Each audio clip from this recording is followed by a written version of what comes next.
Alright, video number 2. So, I briefly spoke about the forehand grip. Grip's probably the most important aspect of throwing. Without that, anything you do with your body, with your arm, won't be able to be transferred effectively to the frisbee. You won't be able to impart as much power as your body's exerting without a strong grip. But, pretty close behind that is mechanics of the throw itself. Specifically, arm mechanics are something I worked with a lot. You know, there's also much more of a full body component to it as well, which I'll talk about at another time. But for the forehand in particular, I think it's really important to get a good grasp of the arm mechanics. So conceptually, the way we usually throw a frisbee, the way we naturally throw a frisbee, is to do so by swinging the arm in an arc, right? I mean, we've all kind of had this instinct, you know, you want to kind of swing the arm in an arc to throw the frisbee. You know, which is all well and good, but our natural motion is not the most efficient motion for throwing. I mean, it's not too hard to envision. Most of you have had simple physics, I would guess.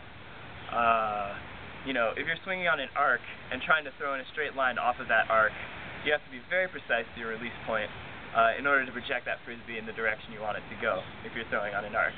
And even just a slight misrelease can lead to the frisbee flying off in a completely different direction. You know, very difficult to be consistent with, very hard to control on a regular basis. So swinging in an arc, you know, while it can work for the average backyard thrower, is not really what you need for high-level ultimate. So I've been trying really hard to come up with good analogies for how to throw, but really the simplest way to describe it, in my mind at least, is to think about whipping the frisbee in a straight line. With a backhand, I think the analogy works a little better if you think about pulling the cord on a lawnmower. You know, you have to pull it straight out, and if you think about throwing, you're going in a straight direction with your arm up until the point of release. You'll see people swing their arms after release, which is fine.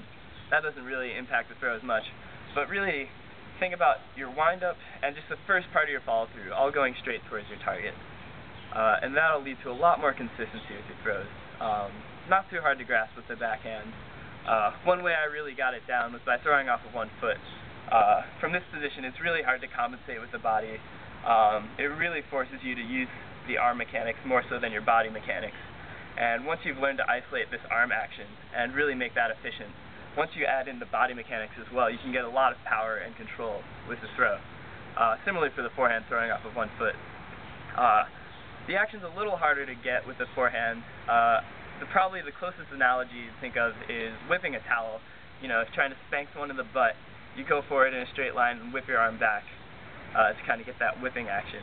With the forehand, it's very important to get that straight line and also to have some of that whipping action at the end. That's your wrist snap, and that's what leads to a good forehand throw. So really important to think about that whipping motion. I'm not really sure what else to offer on that, but really, yeah, throwing off of one leg. Really just think about your arm action when you're throwing. Really build an awareness of how your arm moves. I spent a few months when I was in Japan in 2005 working on my throws, and pretty much all I would do, I would throw for an hour or more a day, and would really just spend a lot of time throwing off of one foot with both forehand and backhand, and working on just getting it consistently to the target. And in so doing, I really developed a good sense of how my arm moves, and it's really given me a lot of freedom to just a good understanding of throws in general and how to throw effectively that can carry over to all your other types of throws as well. So really just try and build an awareness of that arm action because, you know, like I said, it's one of the most important aspects of throwing. There are a lot of important aspects of throwing. Throwing is a very highly technical thing. So don't try and overthink it too much, but just be aware of how your arm is moving. And the more you can get it to move in a straight line like this, you know, think about whipping.